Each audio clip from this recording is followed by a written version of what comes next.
Object oriented PHP দিয়ে আমরা যে টেমপ্লেট ডেভেলপ করব, অর্থাৎ একটা ই কমার্স ওয়েবসাইট আমরা কি ডেভেলপ করতে যাচ্ছি, তাই না, অবজেক্ট ওরিয়েন্টেড পিএইচপি দিয়ে। তো এখানে আমরা যে টেমপ্লেটটি নিয়ে কাজ করব সেটা হলো অ্যাকচুয়ালি এই যে এই টেমপ্লেটটি। হ্যাঁ, এখানে বেশ কিছু ফিচার আছে যেগুলো আপনার ই কমার্স সাইট ডেভেলপমেন্ট করার ক্ষেত্রে আপনার কাজে লাগবে অ্যাকচুয়ালি। যেমন ধরুন এখানে যে অ্যাড কার্ড অপশন আছে, এখান থেকে আবার এই যে বাই নাও ক্লিক করার পর ধরুন এখান থেকে আপনি গিয়ে আপডেট করতে পারবেন, আবার অ্যাকশানে গিয়ে আবার মুছে দিতে পারবেন, অর্থাৎ রিমুভ করতে পারবেন, তারপরে আবার চেক আউট করতে পারবেন। এই অপশনগুলো থাকবে। তারপরে অ্যাকচুয়ালি এই যে তারপরে কন্টিনিউ শপিং, এই যে ডিটেলস পেজ আমরা কি এটা পাচ্ছি। তারপরে যে এখানে আমাদের ক্যাটাগরি ওয়াইজ যে আমাদের প্রোডাক্টগুলো আসবে, টপ ব্র্যান্ড, ব্র্যান্ডের যে প্রোডাক্টগুলো আছে এরকম আসবে। তারপর সার্চ অপশন থাকবে। তারপরে এখানে আপনার কার্ডগুলো আপডেট হবে, লগ ইন যে অপশন থাকবে ইউজারের। তো এটা অ্যাকচুয়ালি আমরা কি করছি, একটা ইনিশিয়াল অবস্থায় জাস্ট স্টার্ট করছে। তারপরে যে অপশনগুলো লাগবে আমরা কি করব, একটার পর একটা ওই অপশনগুলো দেখবো এবং শিখবো। তো যেহেতু আমরা টিউটোরিয়াল পারপাসে, অর্থাৎ আমরা শেখার জন্য আমরা কি করছি, ডেভেলপ করছি, তাই না। তো যখন যেটা লাগবে আমরা কি করব, এটাকে অ্যাকচুয়ালি অ্যাড করে নেব ওই অপশনগুলো ধীরে ধীরে। যেমন ধরুন এর আগে যখন আমি আপনাদেরকে এই যে ব্লগ উইথ পিএইচপি ওওপি দেখাই, তখন সিম্পল একটা টেমপ্লেট নিয়ে শুরু করেছিলাম। তখন দেখা গেল যে অনেক অপশন চলে আসছে। তারপর আমরা কি করেছি, একটার পর একটা অ্যাড করে নিয়েছি। তারপরে এই যে দেখুন প্রায় এখানে 61 পর্ব, প্রায় 60 পর্বর মতো এরকম হয়ে গেছে। তো দেখা যাবে যে আমরা যে প্রজেক্টটা করতে যাচ্ছি, এখানে যে আমাদের যে অনলাইন স্টোর বিডি যে টেমপ্লেটটা নিয়ে আমরা কি একটা ই কমার্স সাইট তৈরি করব, এবং অর্থাৎ ই কমার্স সাইটের ফাংশনালিটিগুলো আমরা দেখবো। অবজেক্ট ওরিয়েন্টেড পিএইচপি দিয়ে আপনি কিভাবে এই যে অ্যাড কার্ড অপশন করবেন, তারপরে এই যে কার্ড কিভাবে আপনি আপডেট করবেন, তারপরে এই যে বাই করবেন কিভাবে, এই যে আপনার আপডেট করবেন, রিমুভ করবেন, প্রোডাক্ট কিভাবে আপডেট করবেন, তারপরে এই যে এখানে আপডেট হবে। তারপরে আরো ভেতরে আরো অনেক অপশন থাকবে, অ্যাডমিন প্যানেল থেকে আপনি এগুলো কন্ট্রোল করবেন। তারপরে ইউজার অপশন থাকবে। তো এগুলো আমরা স্টেপ বাই স্টেপ দেখবো। তো এখন এই যে টেমপ্লেটটি, যেটা এটা অ্যাকচুয়ালি আপনাদেরকে দিয়ে দেওয়া হবে, যে আমি এটা অ্যাকচুয়ালি কাস্টমাইজ করে নিয়েছি আপনাদের জন্য। যেমন আমরা যদি এখন আমাদের ডাব্লিউডাব্লিউ ডিরেক্টরিতে যাই, যদি তো এখানে এই যে সব আমাদের যে যে ইয়েটা অ্যাকচুয়ালি টেমপ্লেটটা আমি আপনাদেরকে দেখাচ্ছি, এই টেমপ্লেট হলো অ্যাকচুয়ালি এটা। তো এই যে আমাদের অ্যাডমিন ফাইল আছে, একটা অ্যাডমিন প্যানেল থাকবে। অ্যাডমিন প্যানেলটা অ্যাকচুয়ালি এই যে আমি আপনাদেরকে যে এইখানে যেটি দেখিয়েছিলাম, ব্লগ উইথ পিএইচপি ওওপিতে অলরেডি সবার কাছে অলরেডি আছে এটা আপনাদের কাছে। তারপর আমি এটাকে হালকা একটু জাস্ট ওই পেজগুলো একটু কাস্টমাইজ করে নিয়েছি, অল্প কয়েকটা পেজ, যেমন ক্যাটাগরি অ্যাড করা, তারপরে প্রোডাক্ট অ্যাড করা, জাস্ট এমনি। এগুলো অ্যাকচুয়ালি স্ট্যাটিক এইচটিএমএল ফর্মে আছে। জাস্ট আমি কি করেছি, এক্সটেনশনগুলো পিএইচপি দিয়ে রেখেছি। তো ধরুন এটাকে আমি কি করলাম, আমার এই যে সব ফোল্ডারের মধ্যে আমি এটাকে দিয়ে নিলাম। তো তারপরে এই যে আমার সব যে প্রজেক্টটা আছে, অ্যাকচুয়ালি আমি একটা কি এখানে একটা ফোল্ডার তৈরি করে নিয়েছি, তাই না। তো এখন ধরুন এটা আমি আমার সাবলাইম টেক্সটে আমি জাস্ট কি করলাম, ওপেন করে নিলাম। তো এখানে দেখুন, এখানে আপনি এগুলো দেখতে পারবেন যে এখানে কি কি আছে। যেমন এখানে আমাদের একটা ইন্ডেক্স ডট এইচটিএমএল আছে, তাই না, এই যে ইন্ডেক্স ডট এইচটিএমএল আছে। তো এগুলো অ্যাকচুয়ালি আমরা কি করব, এগুলো আমরা সেগমেন্ট করে নিব। যেমন আমাদের অনেকগুলোই আছে যেগুলো আমাদের অন্যান্য পেজে আমাদের লাগছে বারবার। যেমন এই যে এগুলো কিন্তু লাগছে আমাদের, তাই না।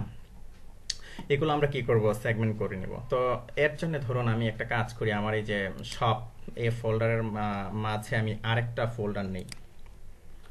আমি দিলাম যে অ্যাকচুয়ালি আইএনসি দিলাম। তো আরো আমাদের ফোল্ডার লাগবে। যেমন ধরুন আমাদের যেটা লাগবে, ধরুন এখানে একটা লাইব্রেরি একটা ফোল্ডার লাগবে। তারপরে আবার ধরুন আরো লাগবে যেরকম ক্লাস।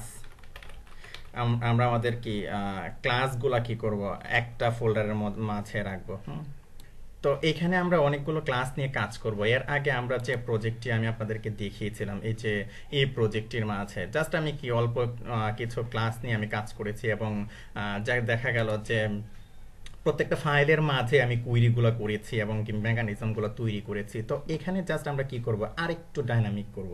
অর্থাৎ আমাদের ই কমার্স প্রজেক্টের মাঝে আমরা কি করব, ওওপিতে আরেকটু ডাইনামিক অবস্থায় আমরা যাব। আমাদের অনেকগুলো ক্লাস থাকবে, যার কারণে আমি একটা ফোল্ডার নিলাম যে ক্লাসেস। তো যখন করব এগুলো আপনারা বুঝে যাবেন। তো ওকে ফাইন। তো এখন ধরুন আমরা কিছু কাজ করব। যেমন এখানে আমরা কি করব, এটাকে সেগমেন্ট করে ফেলবো আমাদের যে টেমপ্লেটটা আছে। যেমন এখানে কিছু অপশন আছে, এখান থেকে এই পর্যন্ত আমরা কি হেডারের মাঝে আমরা কি করতে পারি, অ্যাড করে ফেলতে পারি। এইখান থেকে এই পর্যন্ত আমরা হেডার করে ফেলবো, আর এইটা আমরা অ্যাকচুয়ালি যে স্লাইডার অপশন রাখবো। তারপরে এই যে কন্টেন্ট অপশন থাকবে, তারপরে যে ফোল্ডার অপশন থাকবে, আমরা এরকম করে নিতে পারি। যেমন ধরুন এখানে আমরা কিছু ফাইল তৈরি করে নিই অ্যাকচুয়ালি, যে আমাদের আইএনসি ফোল্ডারের মাঝে আমি লিখলাম যে হেডার ডট পিএইচপি। ওকে, হেডার নিয়েছি। তারপরে ধরুন আমরা আরেকটা নেই যে স্লাইডার ডট পিএইচপি। ওকে, তারপরে ধরুন আমরা আরেকটা নেব যে ফোল্ডার ডট পিএইচপি, আমরা নিব যে folder dot PHP. Okay fine. তো এখন এই যে আমাদের এখানে কিছু কোড আছে, যেগুলো আমাদের এই যে প্রত্যেকটা পেজের মাঝেই কিন্তু এরকম দেয়া আছে। আমরা কি করব, এগুলোকে অ্যাকচুয়ালি আলাদা করে নেব। ওকে, তো দেখুন এখানে কোন পর্যন্ত, এই যে মেনু পর্যন্ত আমরা কি করতে পারি, আমরা হেডারের অংশে দিয়ে নিতে পারি। তারপরে এই অংশটাকে আমরা কি করব, স্লাইডারের অংশে আমরা কি রেখে দেব। ওকে, তো এখন ধরুন এই যে এখান থেকে এই পর্যন্ত আমরা কি করব, এটাকে হেডার ডট পিএইচপিতে আমরা কি করব, কাট করে নিয়ে যাব। আমরা কি করলাম, এটাকে হেডার ডট পিএইচপিতে নিয়ে গেলাম। তারপরে ধরুন এখানে আমরা কি করব, এটাকে ইনক্লুড করে দেব পিএইচপি, তারপরে আপনি লিখবেন যে ইনক্লুড।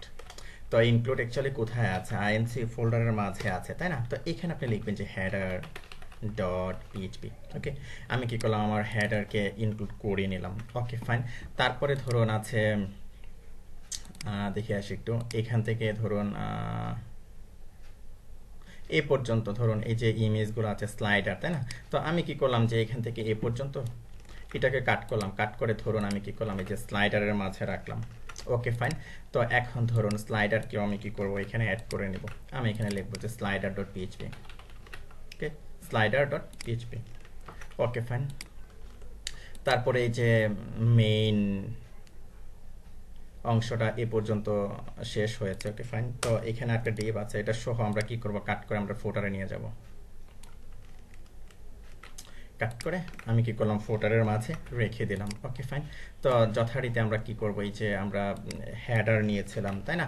তো আমরা কি করব, একটা ফোল্ডার নেব এখানে। ওকে, ফোল্ডার।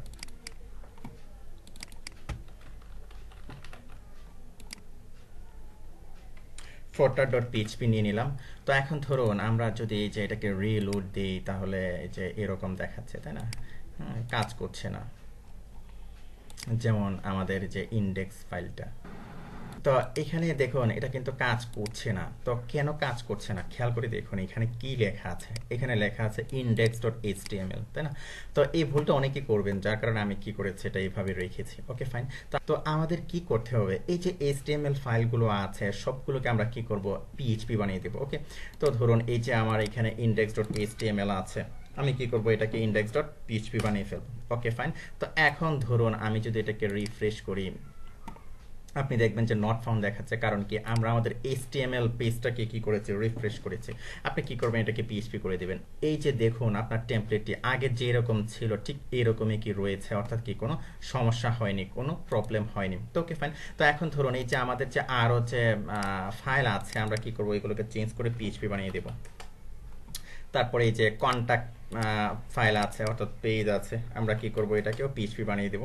তারপরে যে লগ ইন আছে, আমরা কি করব, এটাকেও পিএইচপি বানিয়ে দেব। তারপরে যে প্রিভিউ, এটা অ্যাকচুয়ালি প্রিভিউ হবে না, এটা হবে ডিটেলস পেজ। হ্যাঁ, ধরুন আমরা এখানে প্রোডাক্ট ডিটেলস অথবা ডিটেলস ডট পিএইচপি বানিয়ে দিই, ডিটেলস ডট পিএইচপি আমরা এরকম বানিয়ে দিলাম। ওকে, তারপরে ধরুন এই যে এখানে আরেকটা আছে প্রোডাক্ট বাই ক্যাটাগরি। আচ্ছা, এটা আপাতত এরকমই থাক, আমরা এগুলো চেঞ্জ করে দেবো পরে। তারপরে যে প্রোডাক্টস আছে, তারপরে যে টপ ব্র্যান্ডস আছে, আমরা কি করব, এগুলোকে পিএইচপি করে দিলাম। তারপরে যে এটা যেটা আছে প্রোডাক্টস ডট এইচটিএমএল, আমরা কি করলাম, এটাকেও পিএইচপি করে দিলাম। ওকে ফাইন। তো এখন ধরুন আমাদের তো আরো পেজ আছে, যে এই পেজগুলোকে আমাদের কি করতে হবে, এখানে এগুলোকে ডাইনামিক করে নিতে হবে। তো এখানে ধরুন এইখানে এই যে আমরা প্রিভিউর জায়গায় আমরা কি করব, আমরা ডিটেলস ডট পিএইচপি দেবো, তাই না? আমরা এখানে লিখবো যে ডিটেলস পিএইচপি। ওকে, তো এরকম যত আছে আপনার এই যে প্রিভিউ ডট এইচটিএমএল, আপনি কি করবেন, ডিটেলস ডট পিএইচপি আপনি এখানে করে দিলেন। ওকে, ডিটেলস ডট পিএইচপি আমি করে দিলাম, যে আমার যতগুলো প্রোডাক্ট আছে অ্যাকচুয়ালি আমরা কি করব, এটাকে ডিটেলস ডট পিএইচপি করে দেবো। আমি এটাকে ডিটেলস ডট পিএইচপি করে দিলাম। তারপরে ধরুন এই যে এখানে একটা প্রিভিউ ডট এচটিএমএল আছে, আমি কি করে দিলাম, এটাকে করে দিলাম। তারপরে এই যে এখানে আছে, অর্থাৎ যতগুলো আছে সবগুলোকে আপনি কি করবেন, এরকম করে দিবেন।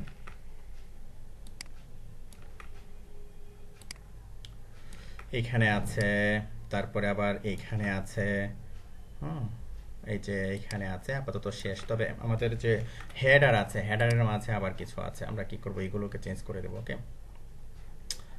হেডারের মাঝে এই যে এটা ইন্ডেক্স ডট পিএইচপি হবে অ্যাকচুয়ালি। ওকে, তারপরে এই যে লগ ইন ডট পিএইচপি, এগুলো কি হবে, সব পিএইচপি হয়ে যাবে। এই যে স্লাইডারের মাঝে আছে, সরি স্লাইডারের মাঝে যত প্রিভিউ আছে আমরা কি করব, এগুলোকে ডিটেলস করে দেব। ওকে,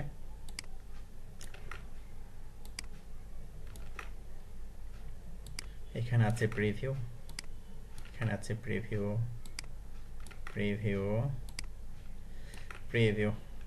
ওকে ফাইন, আপাতত এরকমই থাক। তারপরে এই যে এখানে ধরুন ইন্ডেক্স, এগুলোকে সবগুলোকে কি করতে হবে, পিএইচপি করতে হবে, তাই না, যেহেতু আমরা পিএইচপি ফাইল নিয়ে এখন কাজ করছি।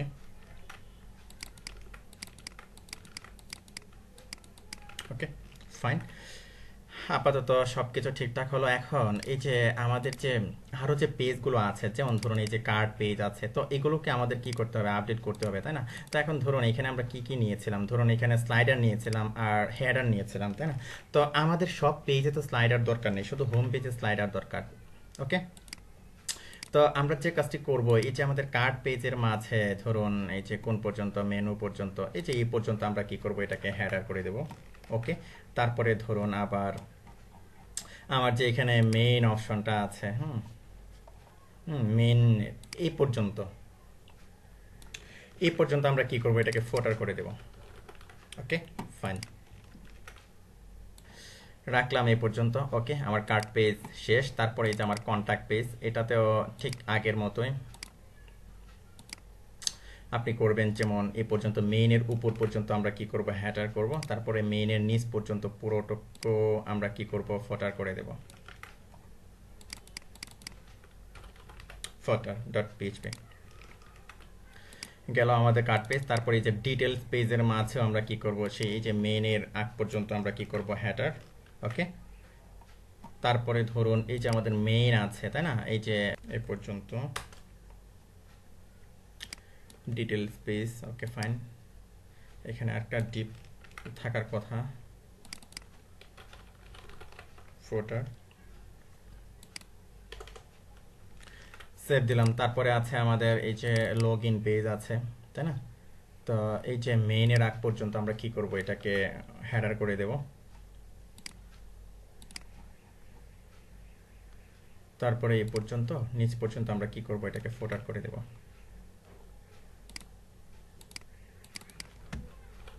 ফোটার ডট পিএইচপি। ওকে ফাইন, তো আমার লগ ইন পেজ গেল। তারপরে এই যে প্রোডাক্ট বাই ক্যাটাগরি আরও আছে কিছু, আমরা কি করব, এইগুলোকে ঠিক করে নেব। ওকে, তারপরে এই যে মেইনের নিচে আবার কি হবে, আমাদের ফোটার হবে।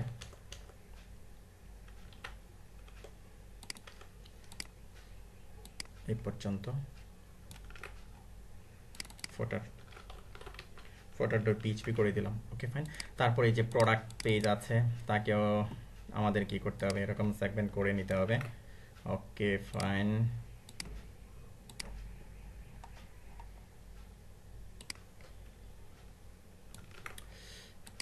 ফোটার, সেভ দিলাম। তারপরে এই যে টপ প্রোডাক্ট আরেকটা আছে, তো এগুলো আমরা পরে ঠিকঠাক করে নিতে পারতাম। টপ প্রোডাক্ট একটা পেজকে বানিয়ে ফেলা যেত যখন কাজ করতাম। তো ওকে ফাইন, কোনো সমস্যা নেই, আমরা কি করছি, আগে এগুলো ঠিকঠাক করে নিচ্ছি। হ্যাঁ, ফোটার। তো ওকে, তো এবার আমরা দেখবো যে সব ঠিক আছে কিনা। এই যে আমাদের ইন্ডেক্স পেজ ঠিক আছে, তারপরে এই যে আমাদের ডিটেলস পেজ ঠিক আছে। তারপরে যদি আমরা অ্যাকচুয়ালি এটা আবার এইচটিএমএল দেখাচ্ছে আমাদের ডিটেলস পেজের মাঝে ধরুন এই যে আমাদের ডিটেলস পেজ আছে, এখানে লিঙ্ক আপ করা আছে একটা, এই যে কার্ড ডট পিএইচপি হবে। Okay, card dot PHP. Okay fine, তো ধরুন আমি এটাকে রিফ্রেশ করলাম, রিফ্রেশ করার পর এই যে এই যে কার্ড ডট পিএইচপি ঠিক আছে, তারপরে চেক আউট যে লগইন ডট এইচটিএমএল আবার দেখাচ্ছে সে চেক আউট পেজ। এটা অ্যাকচুয়ালি কোন পেজের মাঝে আছে? কার্ড ডট পিএইচপির মাঝে, তাই না? তো কার্ড ডট পিএইচপির মাঝে আবার একটা আছে, তাই না? এই যে এগুলো অ্যাকচুয়ালি কি হবে? পিএইচপি হবে, PHP PHP. Okay fine. Products, top run, cards, সব ঠিকঠাক কি আছে। তো আমরা জাস্ট কি করতে পেরেছি, আমরা ইনিশিয়াল সেটআপটা দিয়ে নিতে পেরেছি, তাই না? তো এখানে এই যে ইনিশিয়াল সেটআপটা দিয়ে নিতে পেরেছি। তো আমরা অ্যাকচুয়ালি এই প্রজেক্টের মাধ্যমে, অর্থাৎ এই টিউটোরিয়াল প্রজেক্টের মাধ্যমে আমরা একটা ই কমার্স সাইটের মেইন ফাংশনগুলো দেখবো। কারণ একটা ই কমার্স সাইট বিশাল বড়, অ্যাকচুয়ালি অনেক ফাংশনালিটি থাকে, অনেক বড় একটা প্রজেক্ট, তাই না? তো আপনি যখন মেইন ফাংশনালিটিগুলো আপনি বুঝে যাবেন এবং করতে পারবেন, বাকিগুলো আপনি নিজেই করতে পারবেন। তো মেইন ফাংশনালিটিগুলো অ্যাকচুয়ালি এই যে ধরুন এখান থেকে আপনি কি করবেন, এই যে কার্ড আপ করবেন, কার্ডে আপনি বাই করবেন, অ্যাড করবেন, তারপরে এই যে এখান থেকে আপডেট করবেন, এখান থেকে রিমুভ করবেন, তারপরে এখানে আবার নিয়ে আসবেন, চেক আউট করবেন। এই বিষয়গুলো হলো আপনার মেইন জিনিস। এই ফাংশনালিটিগুলো জানলে আপনি বাকিগুলো নিজেই করতে পারবেন। তো আমরা ধাপে ধাপে কি করব, স্টেপ বাই স্টেপ আমরা এই প্রজেক্টটা দেখবো এবং কি আমরা শিখবো যে কিভাবে একটা ই কমার্স সাইটের কোর যে ফাংশনালিটিগুলো আছে এগুলো কিভাবে করতে হয়। তো ওকে ফাইন, ধন্যবাদ।